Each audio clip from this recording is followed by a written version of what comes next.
Об Ильгаме Гильмудиновиче говорим этим утром с народным артистом Татарстана Георгием Ибушевым. Здравствуйте. Здравствуйте. Доброе утро. Доброе утро. Георгий Михайлович, как солист Государственной филармонии имени Тукаева много лет проработали с Ильхамом Шакировым. Каким человеком он останется в вашей памяти? Илхама я знаю больше 30 лет. Мы вместе работали. Я работал в лектории, в отделе лектории. Он в эстрадном отделе, он был художественным руководителем еще последние годы у нас. Вообще-то много лет. Да. Это, вы знаете, у меня даже слов нет. Это величайший певцов татарского народа. Профессионал.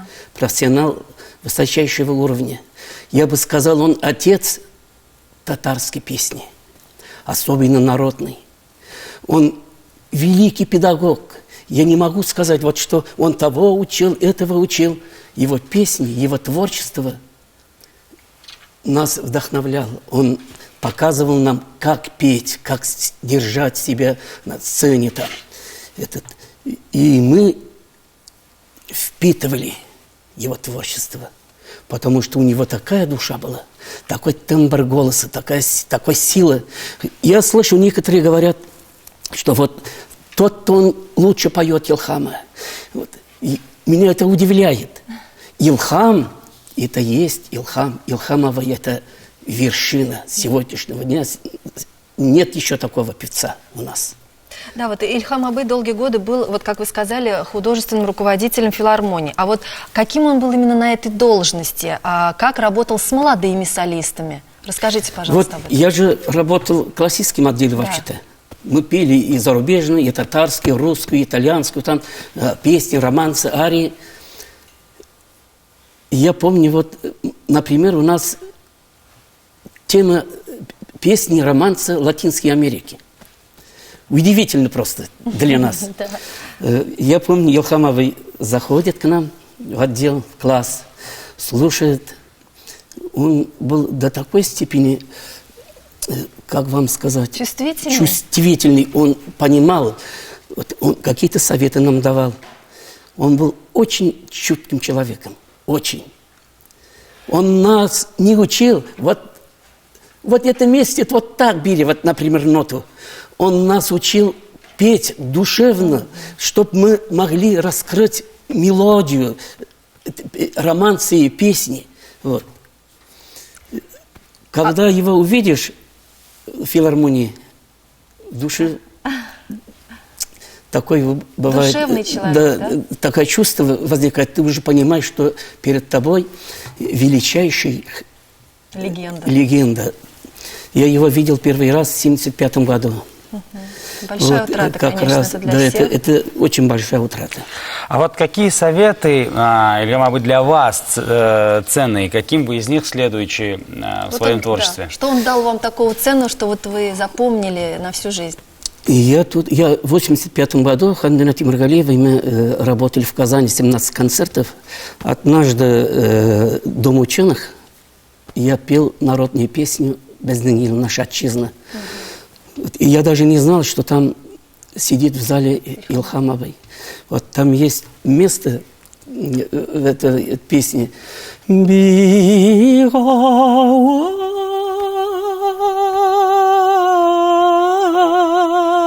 Я там всегда брал до. И все, я прекрасно спел. Вдруг заходит Ильхам Абый. Ты говорит, знаешь, это же, говорит, чистейшая классика народной песни. Откуда, говорит, нашел? Вот эта песня меня сделала человеком.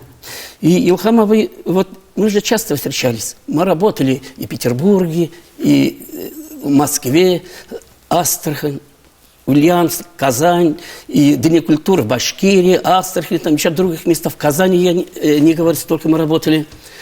Он всегда, все время, как будто он ничего не делает, как будто даже не слушает, а потом тебе скажет, вот в этом месте вот немножко вот так попробуй. Я повторюсь, он не говорит, вот эту ноту так делай, он душевный, он говорит, раскрой. Да, то есть он вот так вот подводил к тому, как мягко, да, ненавязчиво. Потому что он же не пел пустые песни, он частушки не пел, он понимал, что такое поэзия, прекрасную поэзию он понимал, прекрасную. А как его принимал зритель, расскажите, Вот вы пожалуйста. гастролировали в разных Да. городах России. Как его там принимали? Вот за пределами Татарстана. Это всегда как у нас, там еще больше. Вот. Его не только же татары знали. Да. И казахи, и киргизы, и узбеки, даже таджики, туркмены вот, знали Илхам Абай. Вот. И вот последние годы вот встречаемся, он уже знал, что он, например, устал. Он говорил, Георгий говорит, я устаю, говорит. И никогда не говорит, что я устал петь. Потому что у него была такая душа. Да. Это, наверное, состоялось, что это будет по-русски. Только из мелодии, только из песни. Музыка души. Да, музыка души. Да. Илхам Абай был Это таким человеком. действительно очень страшная Это большая утрата для утрата, всех, очень да. большая утрата. Но то, что он дал вам и нам, и всем, мне кажется, жителям не только Татарстана, всего мира, да, сохранится у нас в сердцах, в душе. Наследие Обязательно. будет жить и Это, продолжать. конечно, будет жить. Без этого никак нельзя. Если мы забудем такого человека, такого певца, я не знаю, как нации мы уже... Спасибо большое, что пришли к нам в такой вот очень тяжелый для вас день, да, и для всех нас, что рассказали о Илхам Абые, и мы, конечно же, будем чтить его память, и еще и не Обязательно. раз о нем обязательно поговорим. Обязательно. Спасибо вам Спасибо. большое. Вам тоже спасибо.